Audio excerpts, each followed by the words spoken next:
Muito bem, enquanto as nossas crianças descem, nós continuamos com 1 Timóteo, capítulo 1, e hoje lemos do verso 18 ao verso 20. Então, 1 Timóteo, capítulo 1, do verso 18 ao verso 20.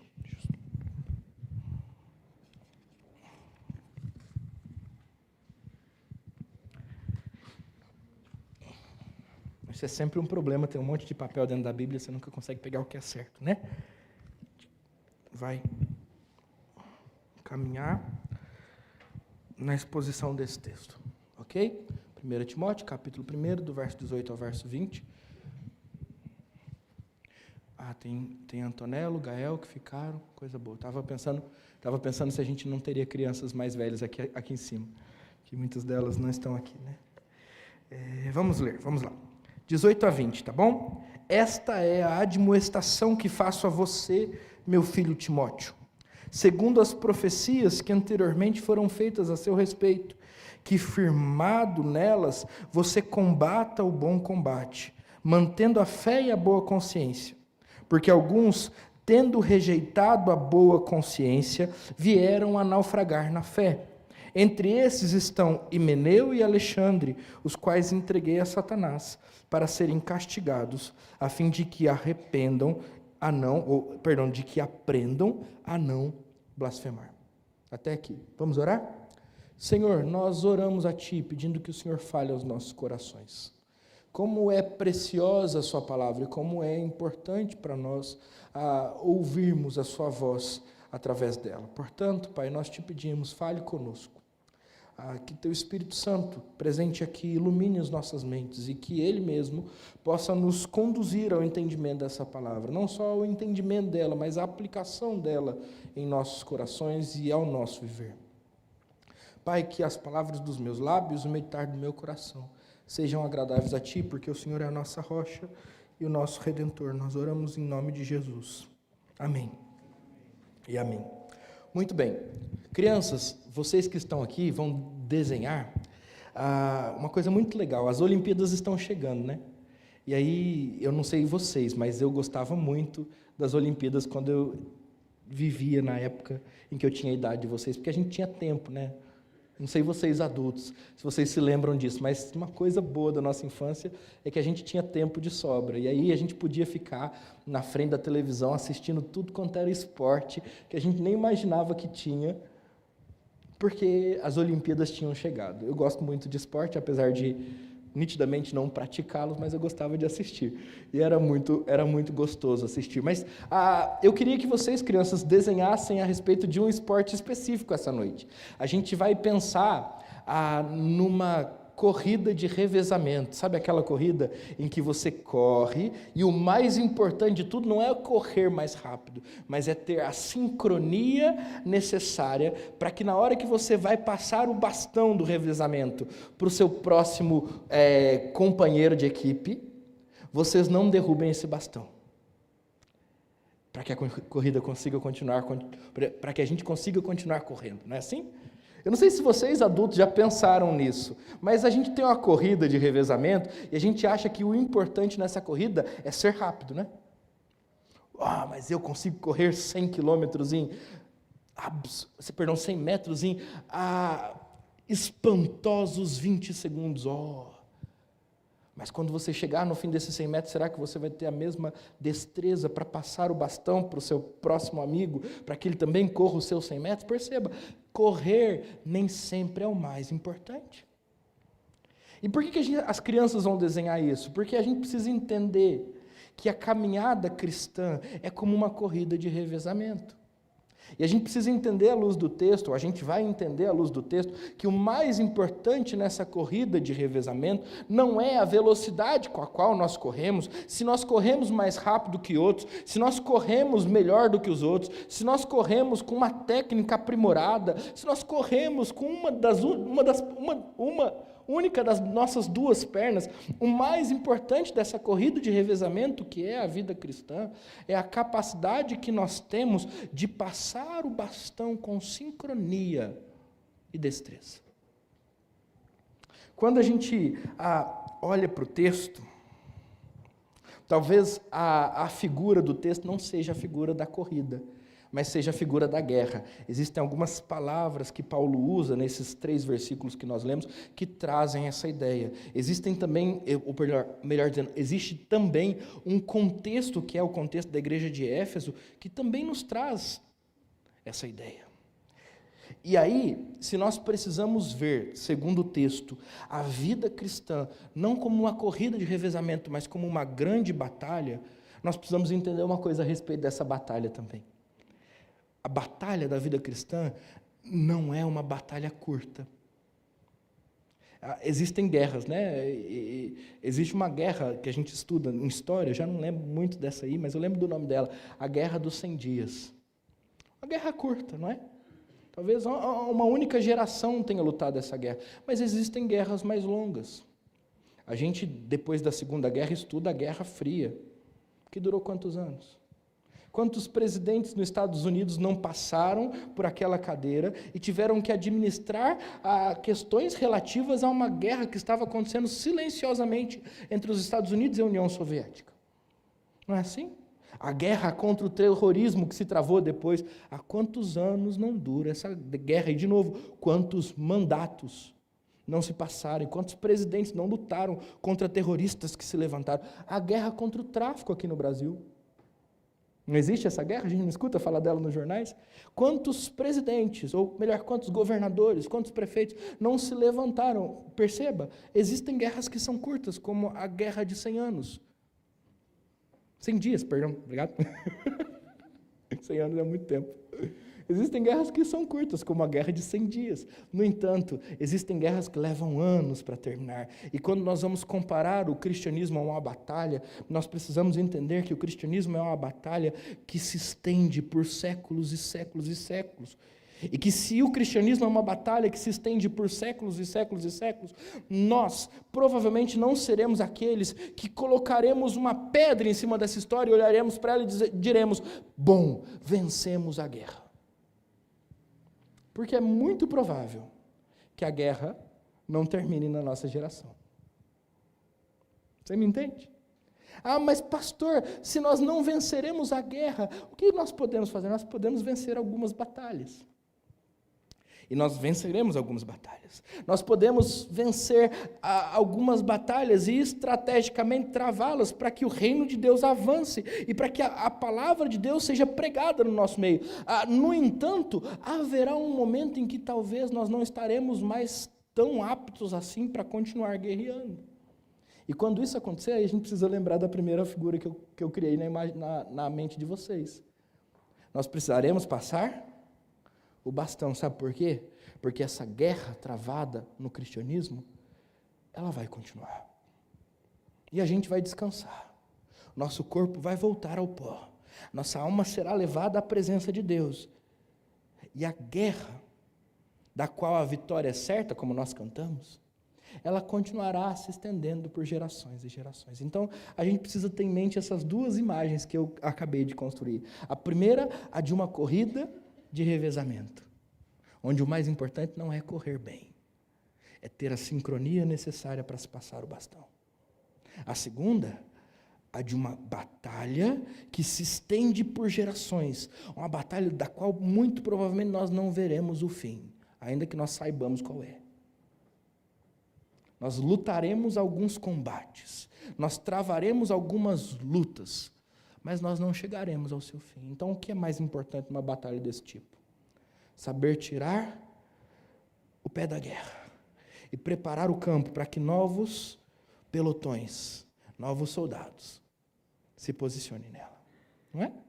Quando a gente lê o texto especificamente, você vai entender melhor por que eu estou falando tudo isso. O verso 18 diz o seguinte: esta é a admoestação que eu faço a você.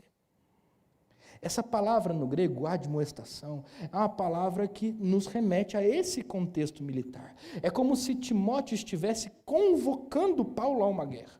Literalmente assim, olha, eu estou te convocando, eu estou fazendo a você uma santa convocação. Há para você um chamado, há para você, a palavra é para ângelos no grego. Ângelos é mensagem, né, ou mensageiro. A mensagem que vem especificamente para você, como aquele que está sendo convocado.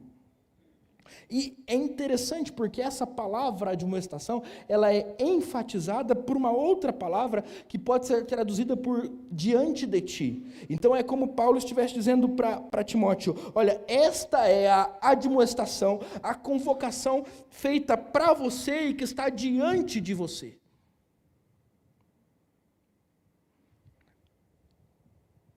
Uma convocação para a guerra. Mas como assim?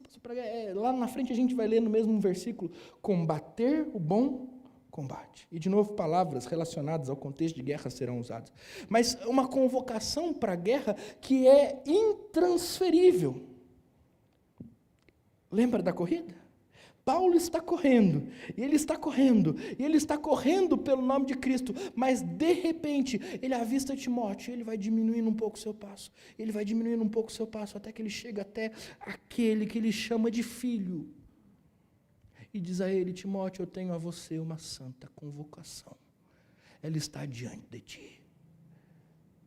Uma dessas que a gente recebe quando o nosso país entra em guerra e o exército então nos convoca, não é nos convida, nos convoca ao alistamento, para que nós representemos o nosso país na batalha.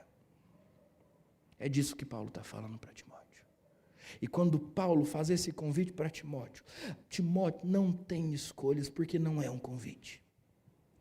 Ficou ruim, né? Mas quando Paulo convoca Timóteo, Timóteo não tem escolhas, porque este não é um convite, é uma ordem. E aqui talvez a gente precise entender, meus irmãos, uma coisa muito importante no que diz respeito ao serviço, ao ministério cristão. Essa batalha que nós travamos todos os dias, enquanto servimos a Cristo diante dos homens. Quando Deus nos chama e quando Deus nos admoesta, como Ele está fazendo aqui com Timóteo, Deus não está nos dando escolhas. Eu não sei se você já parou para pensar nisso. Deus está nos convocando. E da mesma maneira que quando um país entra em guerra e convoca os seus cidadãos para que estes agora apresentem-se ao exército para representá-los na guerra, e esses, se não forem, estão cometendo um crime, e poderão ser presos por isso.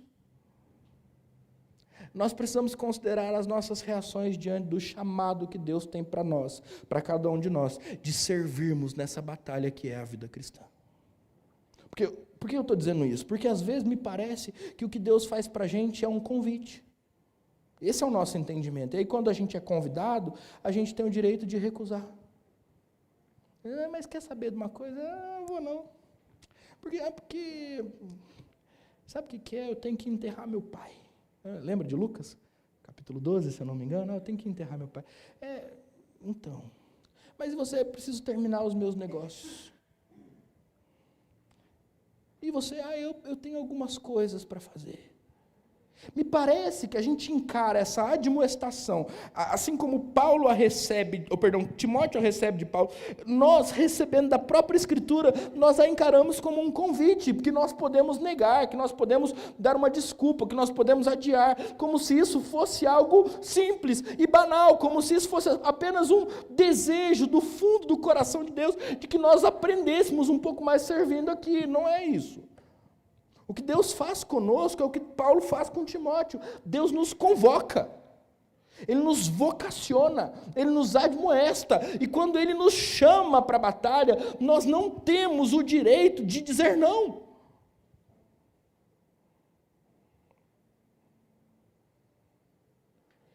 Meus irmãos, nós precisamos entender essa verdade profundamente, porque o que tem acontecido, não especificamente na nossa igreja, mas no cenário evangélico como um todo, é que nós temos cada vez menos pessoas que respondem à convocação do evangelho.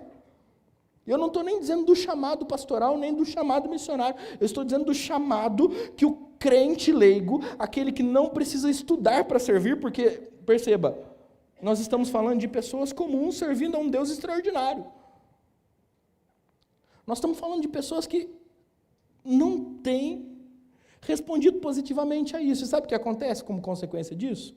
As igrejas, para continuarem crescendo, elas precisam contratar pastores específicos. E aí, de uns tempos para cá, surgiu essa ideia de que a igreja tem que ter pastor de jovens, pastor de criança, pastor de adolescente, pastor de visita, pastor de grupos familiares, pastor da pregação, pastor da administração, pastor disso, pastor daquilo outro, e pastor... Eu não sei se você se lembra, você que é um pouco mais velho, pelo menos assim, quando eu era criança lá em Itajubá, na igreja, não tinha pastor para tudo isso.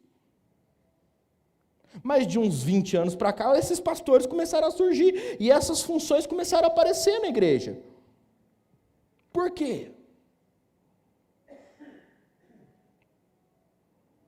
Talvez seja porque aqueles que se encontram na igreja e são vocacionados, convocados, admoestados a servir ao Senhor nesse lugar, com seus dons e talentos, eles estejam se omitindo.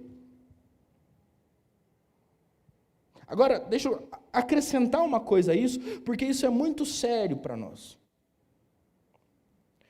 Eu preciso falar com vocês, homens da igreja. Porque a crise no serviço da igreja, ela não começa nas nossas mulheres, tá?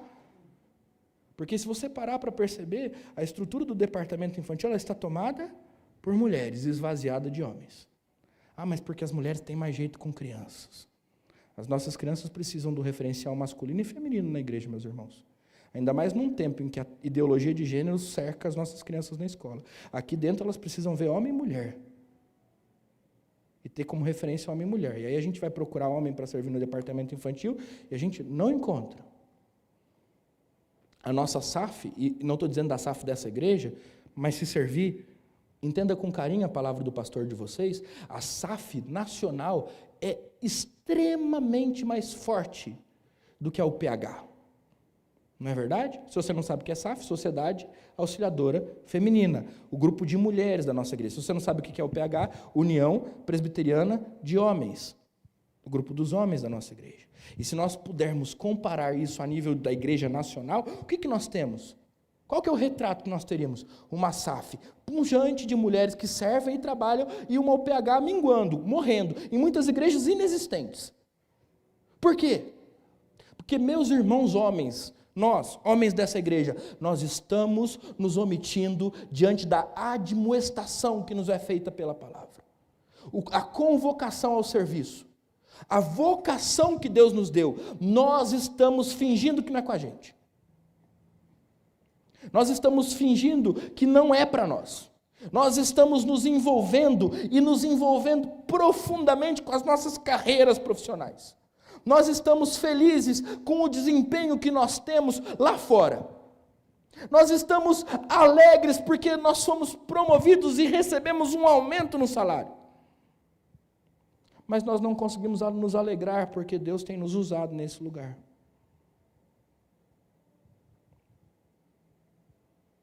E nós não conseguimos nos alegrar porque, de repente, nós talvez não tenhamos ouvido essa convocação com o peso que ela traz. Nós não estamos sendo convidados, nós estamos sendo convocados. Nós não estamos sendo gentilmente, ou nós não estamos recebendo gentilmente uma opção. Olha, se você quiser servir, então você pode, tem um espaço para você, mas se você não quiser, está tudo bem ficar sentado aí só consumindo. Não é assim que a Bíblia nos trata, meus irmãos, e agora eu falo com a igreja como um todo. A Bíblia nos convoca, da mesma maneira como Paulo está convocando Timóteo.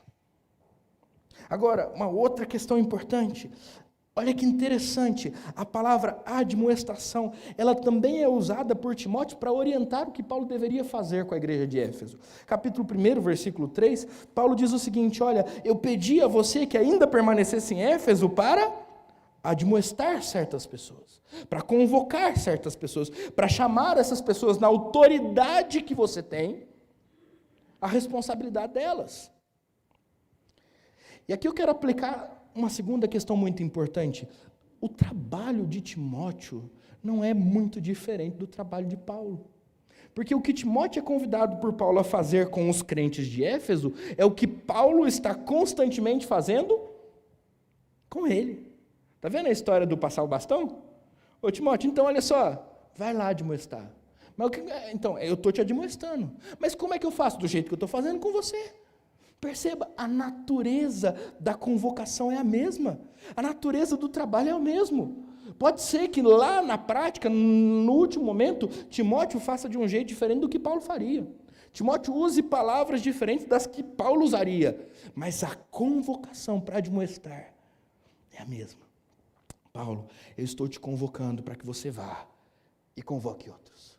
Eu estou te admoestando para que você vá e exorte outros. O que você está vendo eu fazer com você, agora você vai até Éfeso e faça com outros. Não tem muita dificuldade nisso. Porque a natureza do trabalho cristão é tal que nós servimos a Deus enquanto servimos aos outros. E nós aprendemos o ofício enquanto estamos andando juntos, nesse momento em que o bastão está sendo passado, percebe? Então, é como se Paulo estivesse correndo, e que por um momento aquela corrida se tornasse uma corrida em câmera lenta, e eles ficassem por algum tempo os dois juntos, segurando o bastão. E naquele momento os dois juntos faziam todas as coisas. E naquele momento os dois juntos começaram a Paulo ensinar e Timóteo aprender. Timóteo vê como Paulo estava fazendo, e daqui a pouco Paulo dar liberdade para Timóteo fazer, e daqui a pouco Paulo simplesmente se alegrar naquilo que Timóteo estava fazendo. O bastão está sendo passado. Até o momento, se vocês me permitem continuar no capítulo 1, versículo 18, quando Paulo admoesta a combater o bom combate, então isso se dá até o momento em que agora, lá em 2 Timóteo capítulo 4, versículo 7, Paulo solta o bastão ao dizer o seguinte: eu combati o bom, as mesmas palavras? Eu combati o bom combate, Paulo diz para Timóteo. Bom, lá no capítulo 1, Timóteo, eu te chamei a combater o bom combate. Eu passei o bastão para sua mão e fiquei segurando ele do outro lado.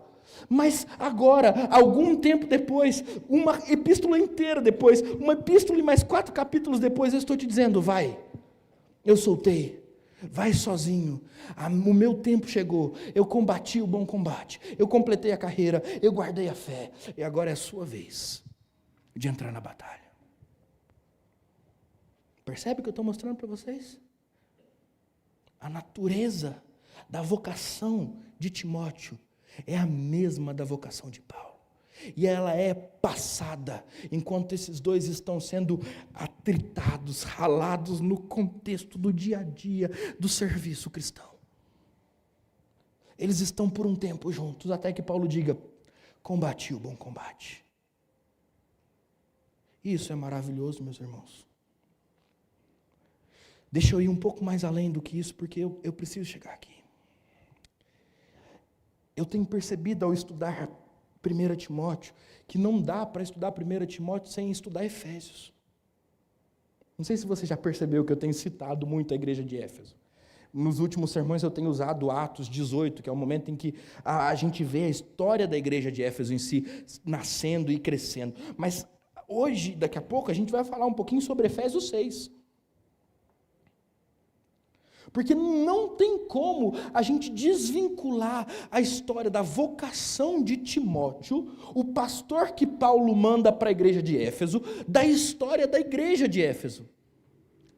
E com isso eu estou dizendo, o que Paulo está fazendo com Timóteo e o que Deus está fazendo com Timóteo através de Paulo é da mesma natureza que aquilo que Deus está fazendo com a igreja de Éfeso. Deus não trabalha só com o pastor da igreja. Do mesmo jeito que Deus também não trabalha só com a igreja em si. E nós precisamos entender isso. Nós precisamos, quando eu digo nós, eu estou dizendo, nós precisamos entender isso. Nós precisamos entender que quando eu, como servo da palavra, subo nesse lugar e digo, por exemplo, como eu disse há 2 semanas atrás, meus irmãos, nós não podemos dividir a igreja, porque a igreja, ela pertence ao Senhor, e nós precisamos estar todos do mesmo lado. Se você se lembra bem, do lado dos heróis, ou da Liga dos Heróis da Fé, lembra disso? E não dos vilões? Eu não estou pregando como uma indireta para você. Eu estou pregando como uma assertiva, uma direta para mim. Porque eu sou o primeiro com o qual Deus está tratando no texto. E quando eu digo para você, meus irmãos, hoje eu disse isso, meus irmãos, nós não podemos nos calar diante dessa santa convocação. Eu não estou falando para você, sem antes falar para mim, porque o que Deus está fazendo com a pipa, Ele também está fazendo comigo, não há separação nisso. Deus talvez não tenha me vocacionado nesse lugar, mas Ele me vocacionou para esse lugar.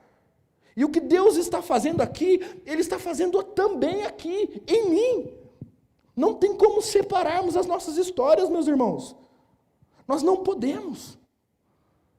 O Deus gracioso, misericordioso, poderoso, é o Deus que trabalha nos nossos corações como igreja do Senhor. Pastor e ovelhas, povo de Deus. Porque no fim das contas, quando eu desço deste lugar, o lugar do serviço da palavra, e eu me coloco ao lado de vocês, eu sou só uma ovelha de Jesus Cristo, carente da palavra de Jesus Cristo como você é, necessitado de exortação dessa palavra como você também. Perceba, o que eu quero ensinar a vocês é que a convocação a qual eu os chamo também está para mim. E aquilo que Deus está fazendo comigo é a mesma coisa que Deus está fazendo com vocês. Não dá para separar, não dá para dividir. Não existem graus e escalas de importância. Somos todos ovelhas do pastor Jesus. E Ele nos exorta pela sua palavra. Eu imagino, meus irmãos, que se eu pudesse imaginar uma coisa bem vaga, assim, que não tem nada a ver com um estudo, tá? É só uma imaginação. Dava para grampear as duas cartas, a carta de Paulo a Éfeso e a carta de Paulo a Timóteo. Grampeia as duas, manda para o mesmo endereço. É Timóteo que vai ler todas as duas, e Timóteo vai ser tratada pelas duas. Porque não dá para separar o pastor da igreja. Não dá para desvincular as histórias. Não dá para dizer que o que Deus está fazendo com o pastor, Ele não está fazendo com a igreja. Do mesmo jeito que não dá para dizer que o que Deus está fazendo com a igreja, Ele não está fazendo com o pastor. Ou estamos todos sendo tratados pela palavra, ou não estamos. E aqui, isso se aplica ao conselho. Isso se aplica à junta diaconal. Isso se aplica aos líderes de departamento. Não dá, meu irmão, para você se levantar e dizer, olha, eu fui tratado por Deus há muito tempo e agora eu vou tratar vocês. Não. Nós estamos sendo tratados por Deus. Olha, eu tenho verdades que aprendi com a minha experiência e elas vão servir agora de lição. Não. A palavra é a verdade que suplanta, acho que é essa a expressão, toda a experiência e que nos ensina apesar de quem somos e apesar de tudo que a gente aprendeu até aqui na nossa história. Me entende? Não dá para a gente ter uma posição diferente dessa. Agora, dito isso,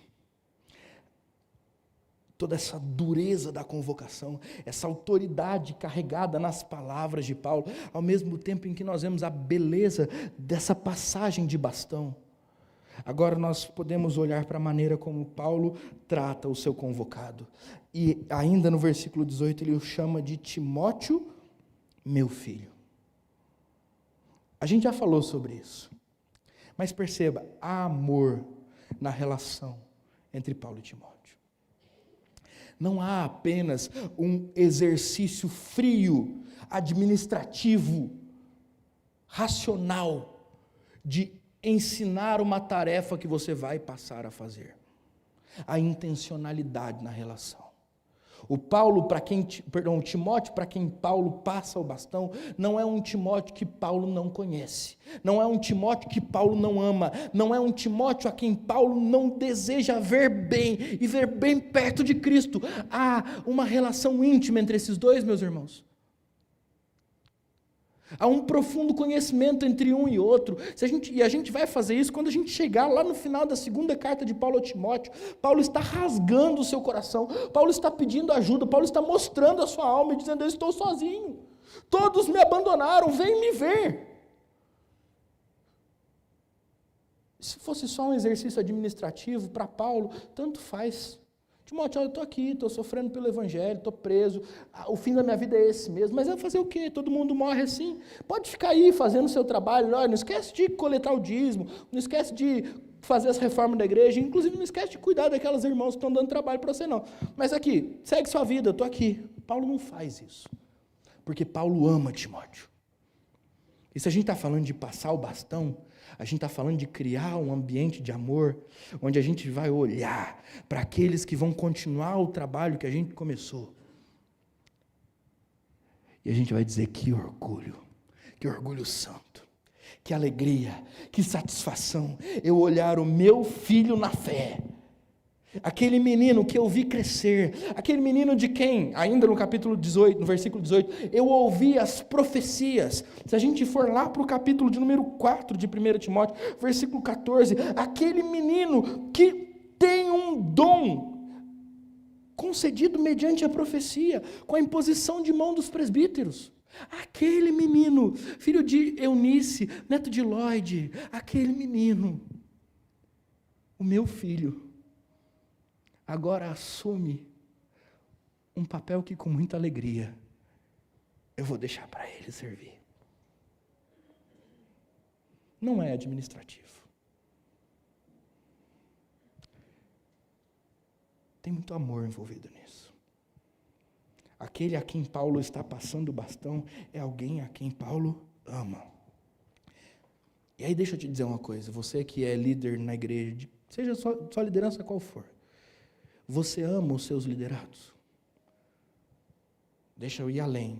Você procura desenvolver um ambiente de amor entre você e os seus liderados? Há comunhão, há intimidade, há preocupação verdadeira, há essa relação de proximidade que faz com que você chame os seus liderados de meu filho, porque pode não ser agora, pode não ser daqui 1 ano, pode não ser daqui 2, pode não ser nem daqui 10, mas em algum momento alguém vai ter que assumir o seu papel na batalha, perceba?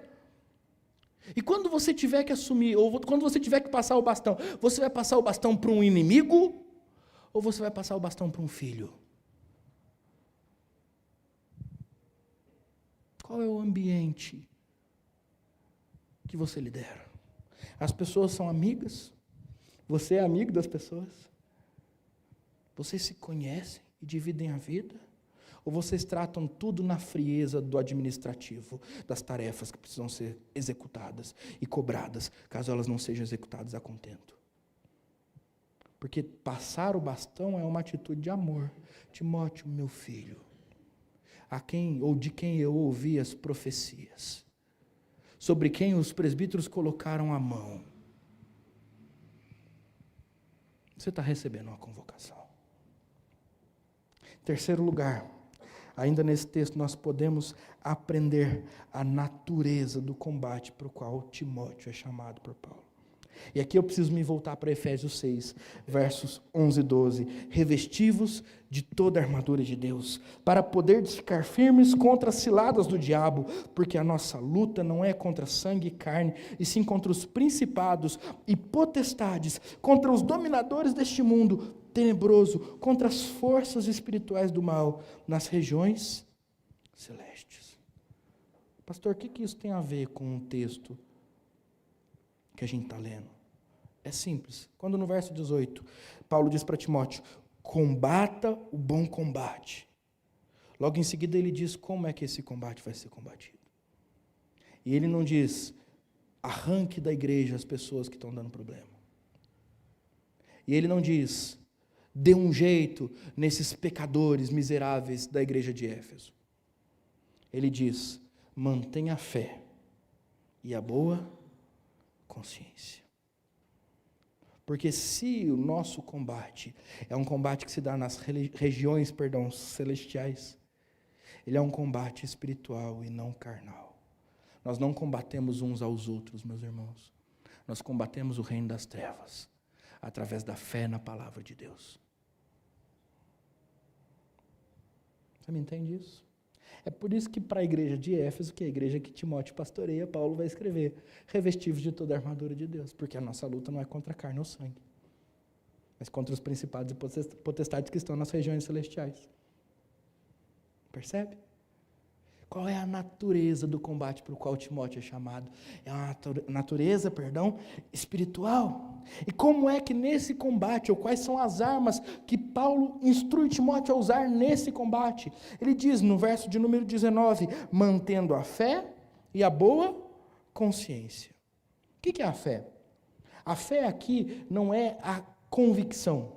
A fé aqui não é a confiança, não é a certeza. A fé aqui, para Paulo, dirigindo-se a Timóteo, é a pregação dos apóstolos. A função de Timóteo é manter incólume, intocável, a pura, a pregação dos apóstolos. Cristo morreu pelos nossos pecados, segundo as Escrituras. Foi sepultado e ressuscitou ao terceiro dia, segundo as Escrituras. Como é que você sabe disso, pastor? 1 Coríntios 15, de 3 em diante. O que eu vos dei é também o que eu recebi. E aí, 2 pontos, Paulo começa a dizer o que eu acabei de narrar para vocês. Então, manter a fé é manter a sã doutrina. Manter a fé é manter a pregação da palavra. Manter a fé é manter o conteúdo que permite que a igreja continue vivendo de maneira saudável. Ora, não é essa a função do pastor e dos presbíteros, do conselho da igreja? Porque nós, como igreja, quando fomos, ordená-los ou investi-los, uma vez que eles foram reeleitos para o ofício, nós prometemos ser-lhes fiéis enquanto estes forem fiéis à palavra. A mesma coisa serve para os diáconos. Nós não prometemos obedecê-los cegamente. Nós prometemos obedecê-los enquanto estes forem fiéis às Escrituras.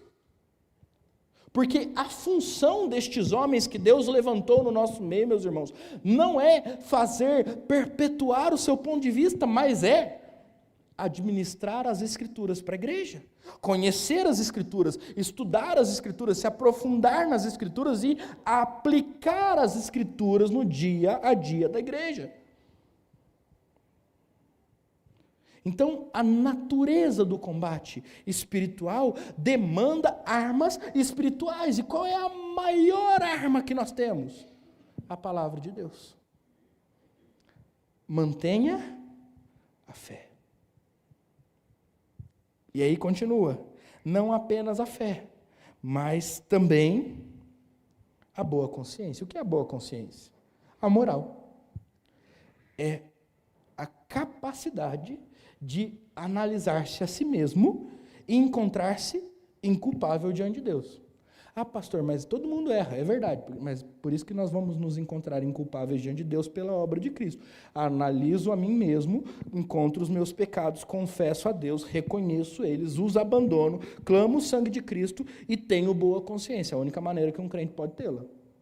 Mas perceba, encontro o pecado, confesso o pecado, abandono o pecado e caminho com Cristo.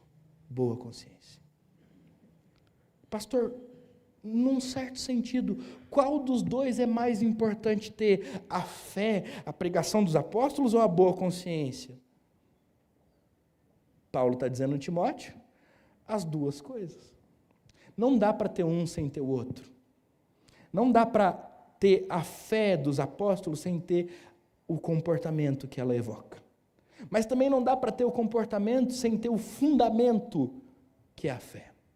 Então, num primeiro momento, Paulo está dizendo, para combater esse combate, Timóteo, você precisa das duas coisas, mas o texto continua. E quando o texto continua, ele diz assim, porque alguns, aqui é importante, tendo rejeitado a boa consciência, vieram a naufragar na fé.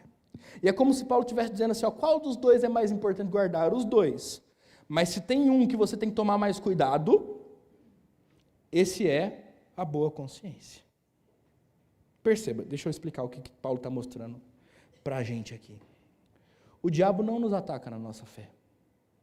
Ele nos ataca na nossa consciência. Não é? A gente não perde a fé da noite para o dia. A gente não fica desacreditado da palavra, do povo de Deus. A gente não fica distante de tudo aquilo que a palavra nos manda a cumprir. A gente não fica rebelde à palavra assim, no estalar de dedos. Existe um processo acontecendo no nosso coração, que começa no ataque de Satanás à nossa consciência. E aí as coisas começam assim, olha, quem sabe isso aqui nem é pecado. Quem sabe dá para você viver com isso aqui. Quem sabe dá para você ser... E aqui não tem nenhuma indireta, tá? Só estou dando exemplo. Dá para você ser um presbítero, liderar a igreja como pastor com esse pecado no seu coração.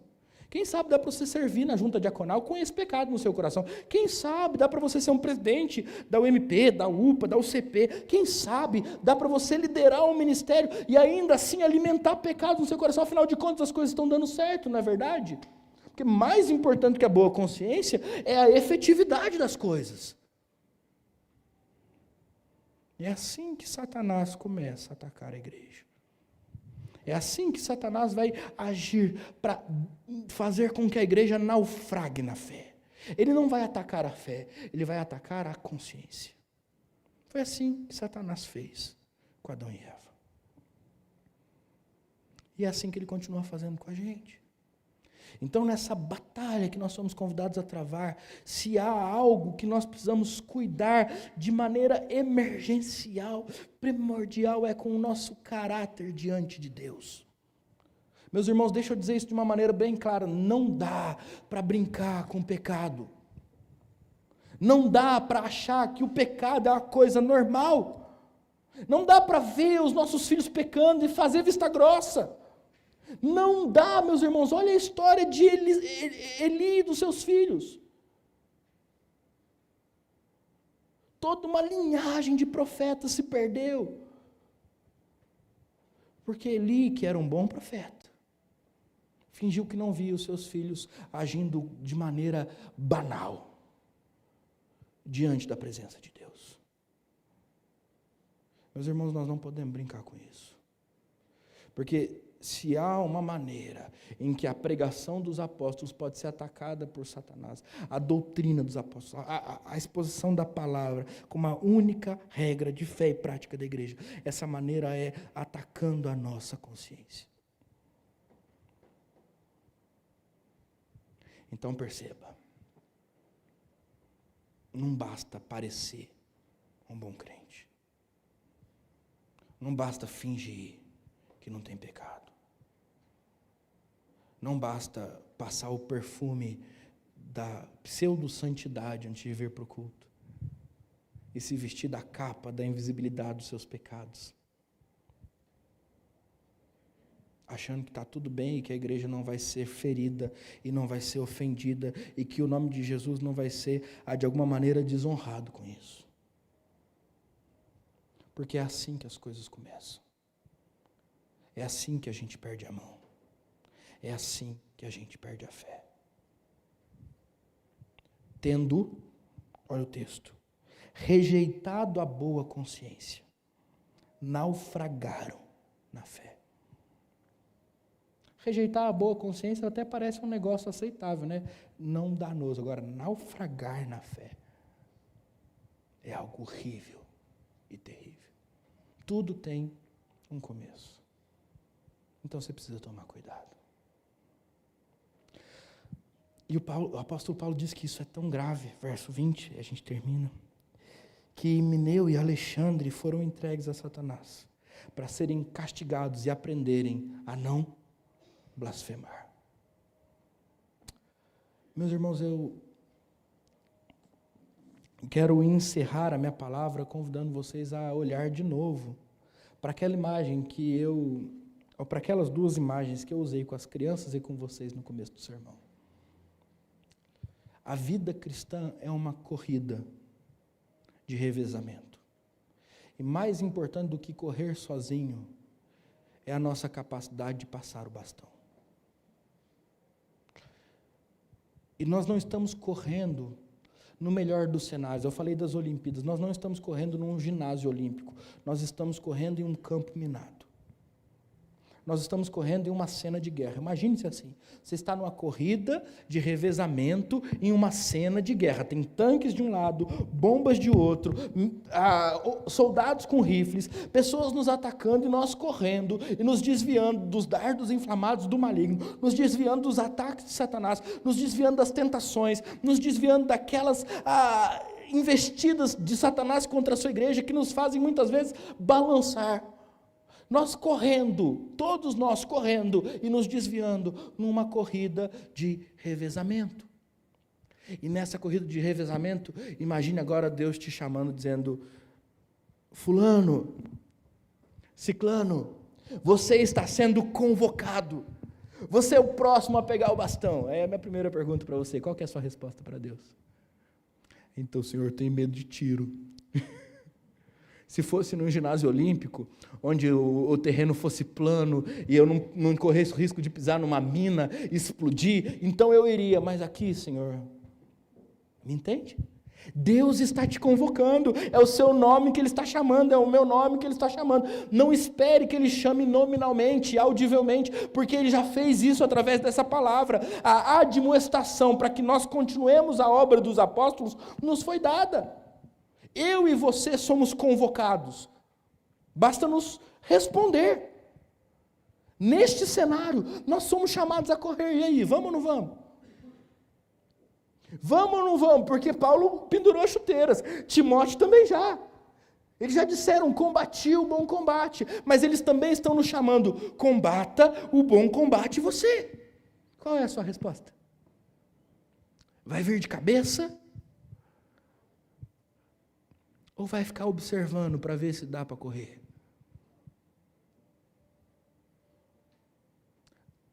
Agora, volta para o cenário da guerra. Porque existe um milagre acontecendo ali, tá bom? Quando a gente entende que essa corrida de revezamento está acontecendo e que nós estamos correndo e nós estamos recebendo esse legado dos apóstolos, eles estão dizendo: combati o bom combate, vai, e a gente pega agora o bastão e sai correndo, juntos, como igreja do Senhor. Existe um ambiente de amor, existe um ambiente abençoado pelo Espírito de Deus, como nós cantamos naquela última canção, um ambiente para o qual foi pago um alto preço, para que esse povo que aqui se reúne fosse feito um, que nos protege e nos consola enquanto nós somos bombardeados, enquanto Satanás se levanta contra nós. Um ambiente poderoso de amor que faz com que nós continuemos a correr mesmo cansados, que faz com que nós continuemos a correr mesmo tendo irmãos do nosso lado que machucaram a perna ou que estão fadigados e precisam ser carregados. Esse ambiente é o ambiente que Paulo, quando se volta para Timóteo, cria ao chamá-lo de meu filho amado. E é um ambiente que nós também precisamos construir aqui. Porque eu não sei se você tem percebido, mas quanto mais a igreja cresce, mais investidas do diabo nós recebemos. Mais discórdias, mais doenças. Quantas coisas têm acontecido nos últimos meses na vida da igreja, meus irmãos? Agora, sabe o que é que vai fazer com que nós resistamos a essas investidas e continuemos a correr nesse campo minado que é a vida cristã? O amor que nós temos uns para com os outros. A unidade do Espírito sobre a vida da igreja.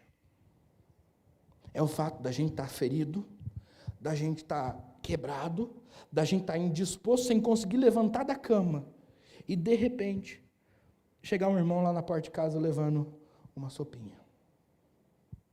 É o fato da gente estar desanimado, sem ninguém saber, tendo acontecido algumas coisas na nossa semana no trabalho, e a gente chegar aqui e a gente receber um boa noite e um abraço que nos consolam de uma maneira que a gente não consegue explicar, mas que nos atendem.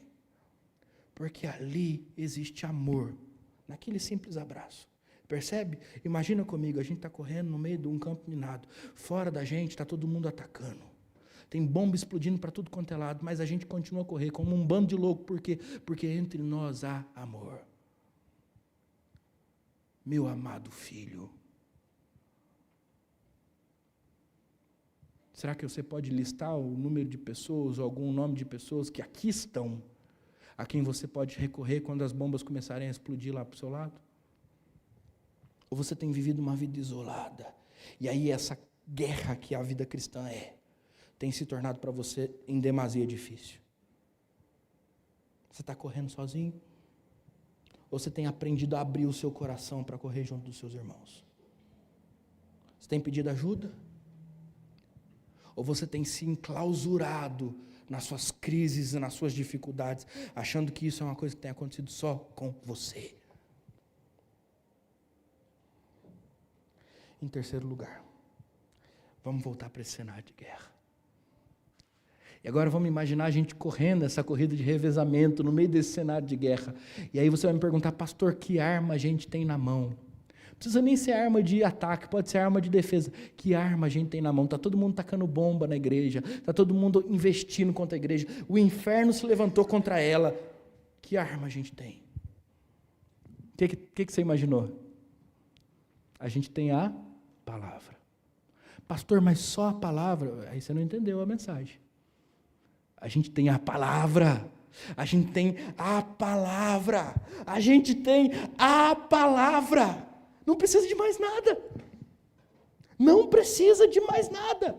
Porque a palavra é o que nos protege no dia mau. A palavra foi o que Jesus usou quando Satanás o atacou no deserto. A palavra, meus irmãos, e a fidelidade à palavra é o que vai nos fazer permanecer em pé diante dos ataques de Satanás. Nós não precisamos de outras armas. E nós vamos continuar correndo, essa corrida de revezamento, porque nós temos a palavra. Mas pastor, nós precisamos de estratégia. Não, nós temos a palavra. Pastor, nós precisamos de equipamento. Não, nós temos a palavra. Pastor, nós precisamos de uma novidade. Não, nós temos a palavra. E enquanto nós tivermos a palavra, nós não precisamos de outra arma. Nós estamos no meio de um campo de guerra, com bombas explodindo para tudo quanto é lado. E a palavra nos sustenta, nos guarda, nos protege e nos defende de tudo e de todos. Glórias a Deus por isso. Que Deus me abençoe e que Deus te abençoe, para que essa corrida de revezamento que é a vida cristã possa ser cumprida por nós. Combatamos o bom combate, porque outros que vieram antes de nós já descansaram e disseram: combati o bom combate, completei a carreira, guardei a fé. Amemos uns aos outros, porque esse amor vai nos fazer permanecer diante das ciladas do diabo. Defendamo-nos pela palavra, porque ela é a única arma que nós precisamos no dia da adversidade. Amém? Então eu quero orar com você. Cássio, a gente consegue cantar pelo menos um pouquinho daquele hino que eu te mandei? No celular. Senão eu pego o violão. Marcharemos. Eu queria te convidar, antes da gente orar, a cantar o refrão dessa música. Sabe aquela? Nós queremos ouvir tua voz, seu louvor sempre esteja entre nós. Vamos à capela mesmo, Cássio, tudo bem. Queremos ser, Senhor, mais sábios na verdade, no amor. Marcharemos na coragem do Senhor. Marcharemos cheios de coragem. Seguiremos, seja onde for. Embora a dor nos cerque na viagem, marcharemos na coragem do Senhor. A segunda estrofe. E quando a escuridão da noite descer, queremos só pela graça e fé viver, com esperança e com coragem, na alegria ou na dor, marcharemos na coragem do Senhor. Marcharemos cheios de coragem, seguiremos, seja onde for, embora a dor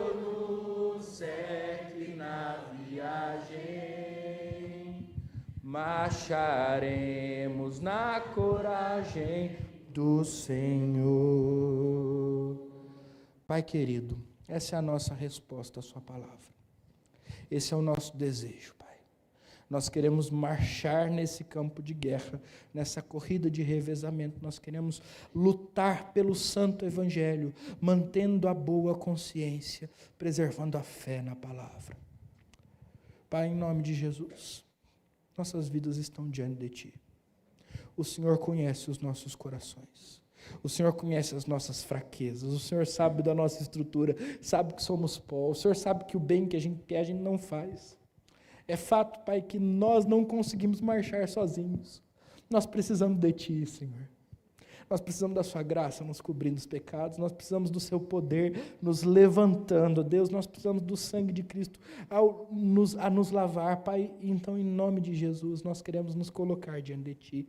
E nessa hora santa, ao respondermos a Sua palavra, nós queremos, Deus, pedir, nos abençoe. Nos abençoe, Pai. Nos abençoe dando-nos do Seu Santo Espírito, nos abençoe, Deus, convocando-nos a essa santa tarefa, Pai, nos abençoe, Deus, em nome de Jesus, dando ao Seu corpo, à nossa igreja, o amor que nos sustenta, Pai, nos abençoe, dando-nos o conhecimento da Sua palavra, em nome de Jesus, Pai. Cuida daqueles que não estão aqui, daqueles que estão enfermos, daqueles que precisam de um milagre que virá do Senhor. Oh Deus, cuida daqueles que são parte desse corpo, que correm conosco, mas que estão carentes do Seu poder, da Sua graça. Deus, nós precisamos e oramos por tantos que precisam do Senhor, Pai. Pai, visita o Rafael lá no hospital. Em nome de Jesus, opera com o Seu poder sobre a vida dele. Cure-o, Deus, esse é o nosso desejo. Em nome de Jesus, Deus, visita o Seu Paulo e a Dona Selma com esse diagnóstico de uma autoimune recente que os tirou do nosso convívio. Abençoa a vida dele, Pai, em nome de Jesus. Senhor, visita esses irmãos que estão com dengue, com influenza, esses que têm sofrido, Deus, e que fazem falta para o nosso convívio. Pai, da mesma maneira que nós também queremos orar e para que o Senhor visite esses que estão tropeçando na fé, esses que se esfriaram, esses, Pai, que por algum motivo têm deixado o convívio da igreja. Pai, em nome de Jesus, visite-os e use-nos para visitá-los, para que eles corram conosco nesse ambiente de amor protegido pela palavra, Deus, em nome de Jesus. Em nome de Jesus, Pai. Amém. E amém. E agora, irmãos, que a graça do Senhor Jesus, o amor de Deus o Pai e as consolações ternas do Espírito Santo de Deus estejam sobre vocês e sobre vocês permaneçam hoje e sempre. Amém. E amém. Amém.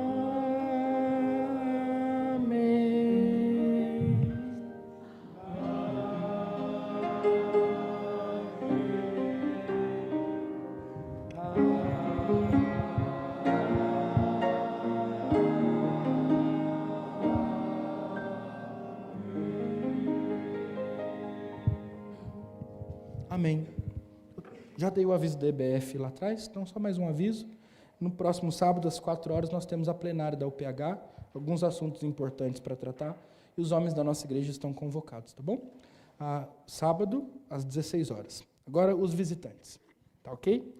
Primeiro, a dona Maria Lúcia e o Alcino estão com o Silas, são do centro do mundo, conhecido como Minas Gerais, né? Deus abençoe vocês.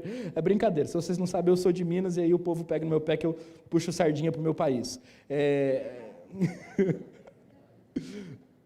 Dona Lúcia, Dona Maria Lúcia e Alcino, sejam bem-vindos, dá um abraço. Lá é o pastor Samuel Rios, está lá ainda?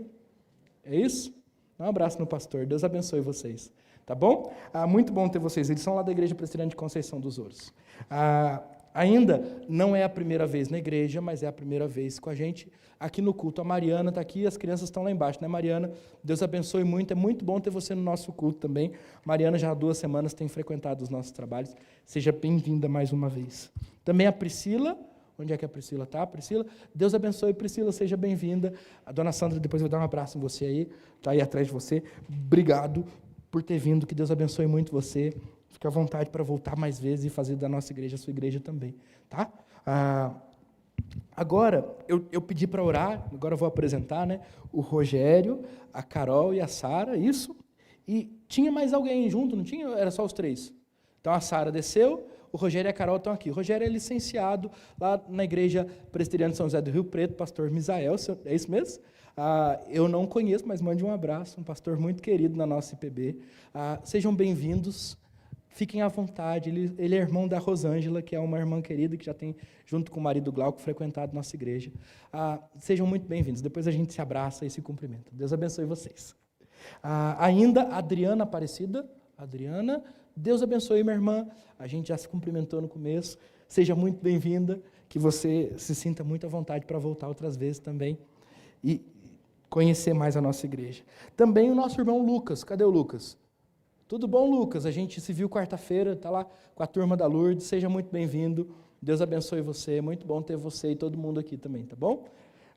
Por fim, a Maria Conceição e o Heitor. A dona Maria Conceição não é a primeira vez, né? Já veio várias vezes. A primeira no culto também. Muito bom ter a senhora aqui, dona Maria. E a gente estava sentindo falta da senhora. E o Heitor desceu. Pronto. Sejam bem-vindos, tá bom? Deus abençoe vocês. Meus irmãos, olha que bênção, quantos visitantes. Eu quero te convidar a cumprimentá-los, a abraçá-los, a demonstrar o carinho da nossa igreja por eles, tá bom? Eu posso esperar você chegar na porta para me cumprimentar, desde que você esteja gastando esse tempo todo para abraçar aqueles que nos visitam. Combinado assim? Sejam todos muito abençoados, tenham todos uma ótima semana, que Deus esteja com todos nós. Eu espero vocês à porta para cumprimentá-los.